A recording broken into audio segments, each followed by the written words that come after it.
FBI Field Report.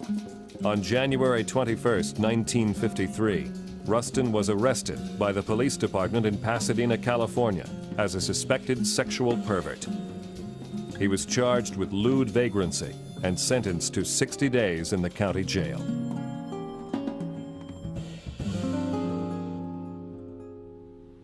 That was pretty fast news through the pacifist community that Bayard had been arrested in Pasadena. All the other arrests he'd had were on grounds of principle. But this was an arrest where he knew he was wrong. I don't mean morally wrong because it was a sexual encounter. I mean it was stupid to get arrested on the backseat of a car with two guys in a public place, and he knew this.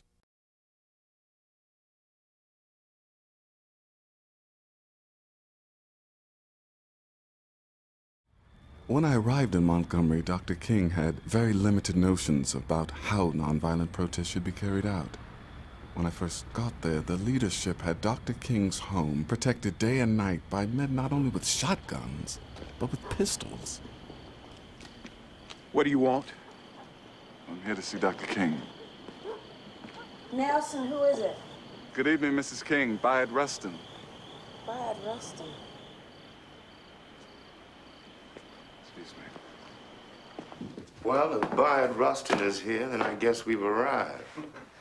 Dr. King, I'm gonna be blunt. You're straying from the principles of nonviolence. In what way? You're the leader of a nonviolent movement, and yet you have guns in your home and these armed guards outside. Let me ask you something, Mr. Rustin. Would you risk your family for a tactic? Nonviolence is not a tactic. Would you risk your family? Nonviolence is an ideology. I have It's an a movement, obligation a way to of protect my life. family It's and a defend my religion. home. Well, the guns don't make me feel any safer. Bayard was to him like an older brother. Martin Luther King was 25 years old.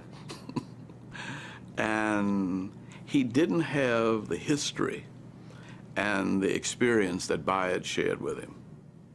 Bayard was somebody that could talk with him on his own intellectual level and help him think through the political and social and moral dilemmas that he was facing.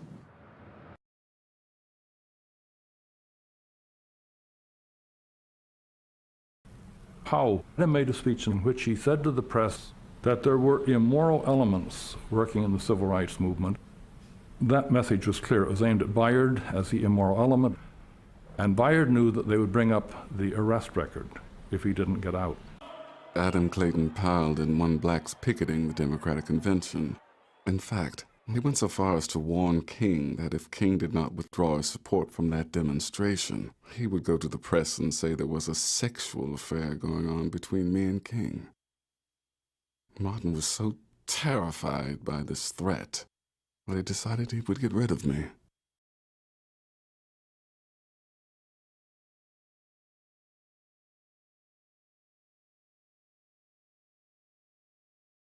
Over me, and before I'd be a slave. 25, 30 years ago, the barometer of human rights in the United States were black people. That is no longer true. The barometer for judging the character of people in regard to human rights is now those who consider themselves gay, homosexual, lesbian.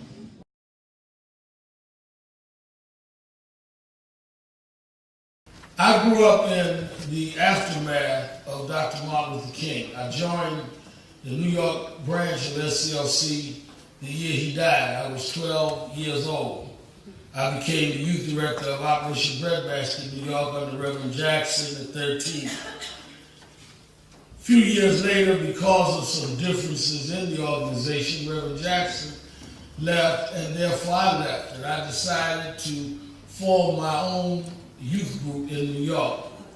And I went to a man who gave me the money to start National Youth Movement, named Bayard Rustin.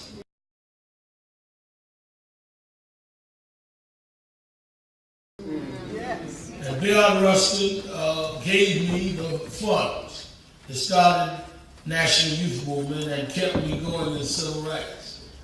As I got to know Mr. Rustin, I got to know the history of how this ingenious and brilliant organizer and tactician had been with Dr. King as a chief strategist and tactician going back to Montgomery.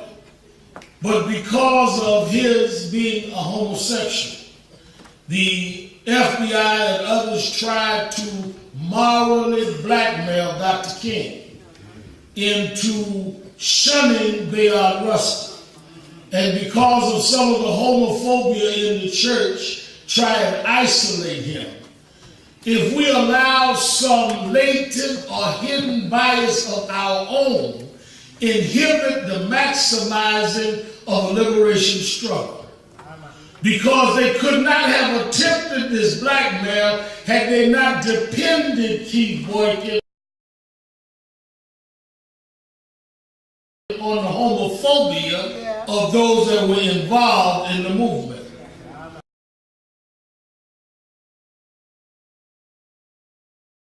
If there had not been homophobia, it would not even have been an issue.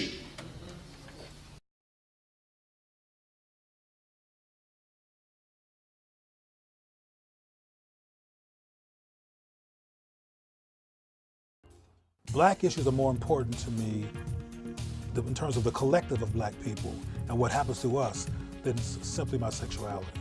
Your talk, your behavior, and your actions are going to be on behalf of the progress of black people. Meet Cleo Monago, a nationally known behavior, health, and cultural expert, lecturer, author, film producer, and self-identified critical thinker. My focus is the restoration, health, healing, and mental health restoration in particular of black people. He's the founder of a number of national organizations, most notably the Amasi Center for Wellness, Education, and Culture, and the Black Men's Exchange, a national group devoted to promoting healthy self and cultural affirmation among same-gender loving men of African descent. We need to learn to love ourselves in our own image as same-gender loving people and be present in the midst of our own community, because when white folks call themselves lesbian and gay, they're still loving themselves in their own image. So in efforts to promote self-love, he coined the phrase same-gender loving. It's not about me as a reference point. It's about creating an option out there for our community to love itself in its own image and use our own culture and experience and background as our frame of reference. What turns you on about me? I'm turned on by brothers who are intelligent, who love themselves, where there's a spark between us. Somebody in good shape, somebody healthy. Only brothers? Predominantly, it's my preference. When in bed, is like there like a man and then a woman? Well, people always ask that, but you asked it more explicitly. It's just like the last question. It was quite explicit to what turns me on. Ain't your business. But no, I mean, same gender loving means just that we're two men who love each other. We are with each other because we're attracted to men. Greetings, family. My name is Cleo Monago. I'm the founder of the Black Men's Exchange in New York, Harlem, Los Angeles, and Atlanta. That we're here is a clear sign that the Honorable Minister Louis Farrakhan was very serious about inclusion. So I'm here to bring the perspective of a black man who's a same-gender loving black man. And these brothers on my side are part of the organization as well. And there's many of us out in the audience. That I'm up here indicates that the minister was very serious about us all coming together finally. I too am often called a black nationalist.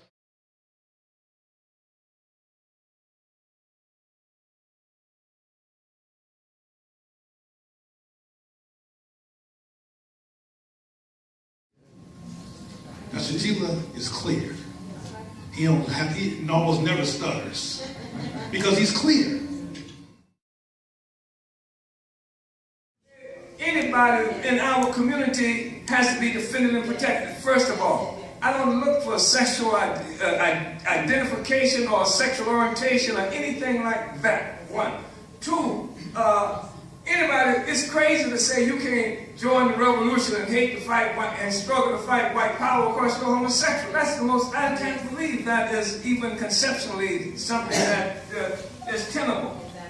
And I just think that I've seen this issue, especially on the continent of Africa, and especially among the so-called nationalist movement. Too much of that unity. And I've seen in Africa where Africans, heads of state are saying, kill homosexuals, arrest homosexuals. This is not African for homosexuality. Before, I was glad he was there because we needed ourselves, our organization needed an opportunity to make a statement that we defend and protect the African community, period. Yeah. That there is no way that you can legitimize, not with this organization, the attack and oppression of people because of sexual orientation or anything like that.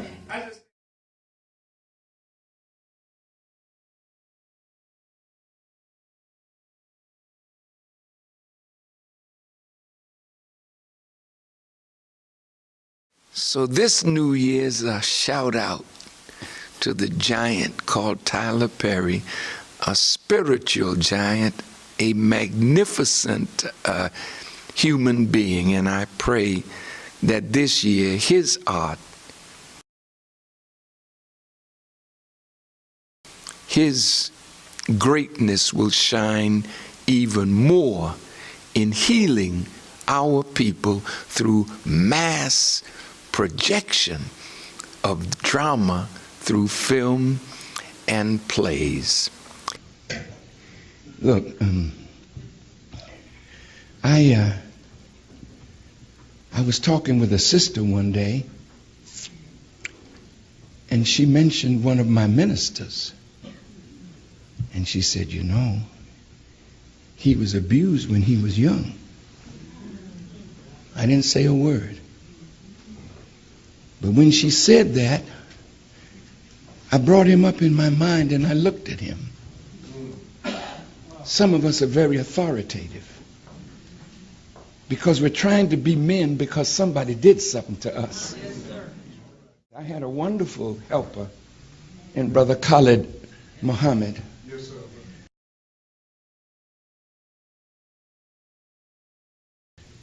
I met him as a student at Dillard University in Louisiana. He didn't have the best relationship with his mother. He was in foster homes, and only God knows what happens to our children when they're in these places. And so he always felt that he had to be more macho than anybody else. And I tried to civilize him and tell him how you can be a statesman, but you want to fight all the time and, show off this kind of power. And I didn't realize that my brother was affected by some abuse. I grew up under Brother Malcolm.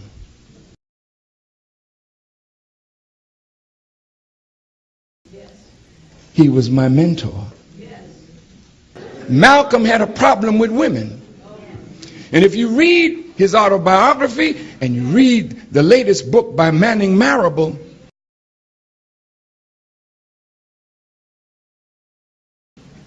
he never had a good relationship with his own mother. How many of us in places of authority don't know how to love because we didn't have a good relationship with our mother? I'm talking to you.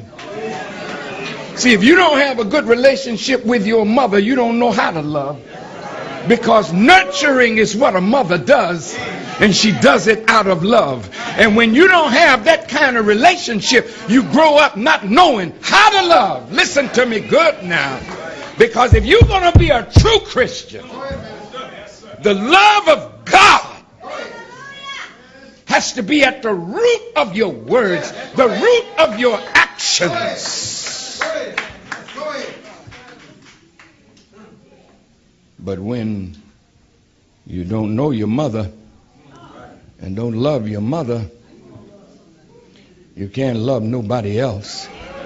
So nature makes you want a woman, but without love, you don't know what to do with a woman after you get her. Look, we're sick people now. I'm talking about...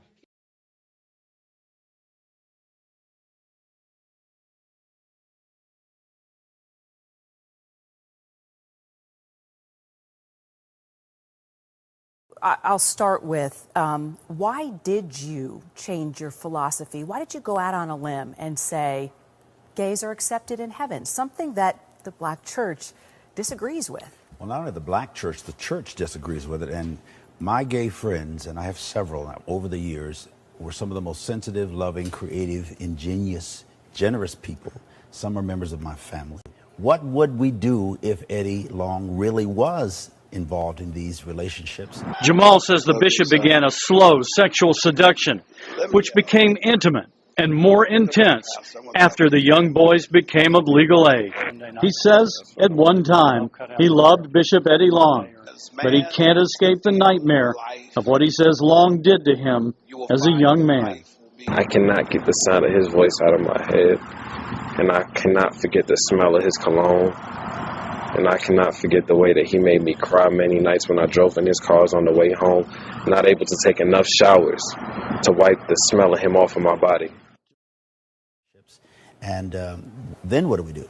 Do we throw him away? Do we castigate him? He's a prince of a preacher. He's really a prince of a person. He's a generous spirit. He's an incredible worker in this city. What if he does come forward, Bishop, and say, I told you I wasn't a perfect man, and I've been struggling with this issue, and he does say that he's gay? What if this story changes? How will you deal with that? Will you accept him? Will you embrace him? How would you counsel him as his friend? Well, I would put my arms around him like he did me and say, we will do you right. Those who really love the church and love Bishop will gather around him apostolically to embrace him and to let him talk to us. Why is it so unacceptable to be a black man and to be gay and to lead a flock? Why is it so taboo? Well, first of all, it's not just biblical. I mean, there's a cultural of feeling course. here. Yeah, this is a wake-up call. Until the church, black or otherwise, confronts, not combats, confronts this issue of human sexuality and homosexuality, which is not going away. Homosexuals and homosexuality is not going away. If every gay person in our churches left, or those who have an orientation or a preference or an inclination or fantasy, if everyone left, we wouldn't have a church.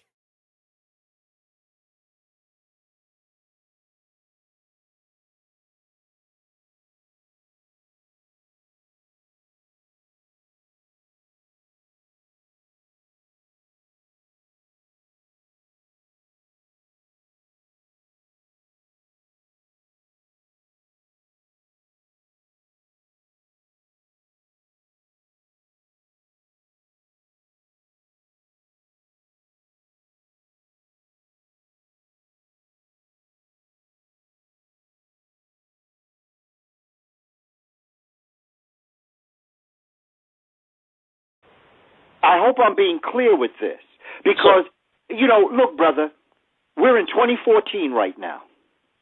We're in a whole nother world. We are not in ancient Africa. Okay, so let's be real about this. If you have certain views that match with the way in which things you think happened in Africa, then I recommend you take the first flight back. Because in America, there's a whole new world out here. And it's not the strongest that survive. It is not the survival of the fittest. Right. Bottom line is that to survive are people who can adapt to the way in which the world is evolving. Because there is no place for people who cannot evolve into the world order.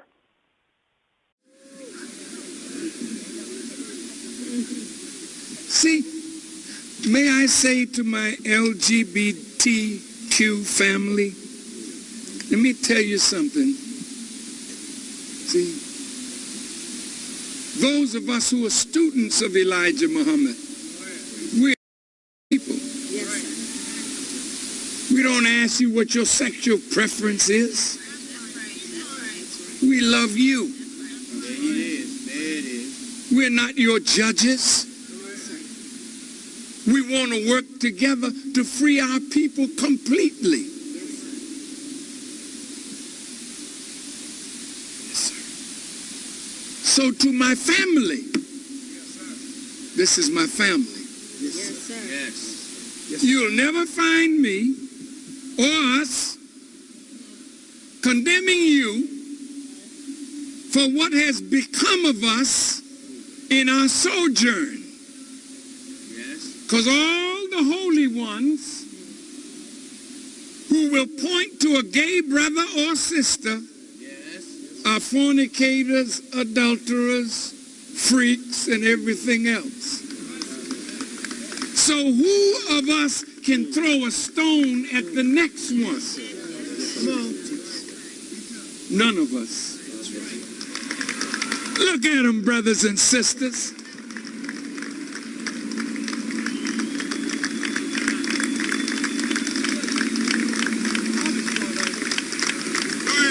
Now, brothers,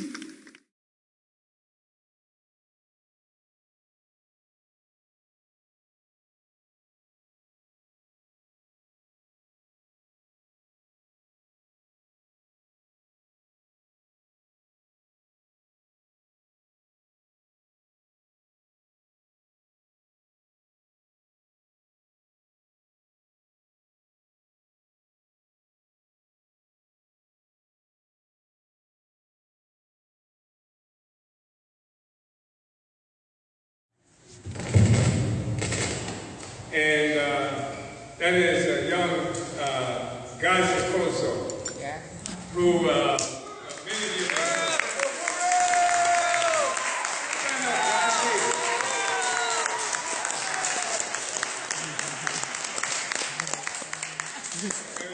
Some of you know Guise has an incredible following on the internet, and we had stalled just in terms of GoFundMe raising money for this conference. I think we were stuck at someplace like $330, and Guise did a couple of pieces, a couple of videos, and we ended up with 3,130 some.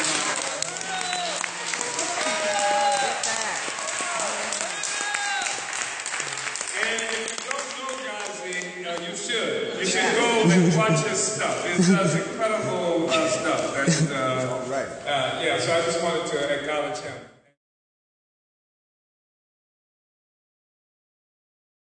Shit. But let me tell you the one comment that really got on my motherfucking nerve was the comment that somebody wanted to post and said, oh, would Marcus Garvey approve of Guise? I organize Sunday rallies every motherfucking week in the middle of the hood for Africans in the black community to get political education about what's going on in their community. What the fuck have you done, nigga? What the fuck have you done? Yes, Garvey would love the fuck out of Guise. Garvey would love that shit. Garvey would love that shit. I mentor the youth. I mentor the young and African revolutionary youth, nigga. Shout out to Cleo. Shout out to Jay. Shout out to Akile. Shout out to Eric. Shout out to Takaya. Shout out to Boogie. Motherfucker, the fuck is you? The fuck are you doing, ashy fake deep niggas? The fuck is you doing? Talking about you love the African woman, but you fucking hate effeminization? Fuck out of here. The fuck is you talking about, nigga? The fuck is you fucking talking about? I promote a revolutionary organization paper, The Burning Spear, that because of my videos gets thousands and thousands of news subscriptions every motherfucking week. A paper that puts the world in a revolutionary point of view for African internationalists. Yes, Garvey would love the fuck out of me. I have a column in that newspaper. Garvey would love the fuck out of me. Garvey wouldn't see you, nigga. Garvey wouldn't know who the fuck you were, nigga. That's why you mad, nigga. Ashy fake deeps. Y'all ain't worth shit. The fuck out of here. I'm helping organize and going to be a part of a Halloween event for the kids in the community, giving them candy substitutes, healthy candy substitutes, having them work out for the candy, having haunted houses and performances and all that kind of motherfucking stuff in the poor working class community, nigga. Garvey would love the fuck out of me. Garvey would love the fuck out of Guise. Garvey would love the fuck out of me.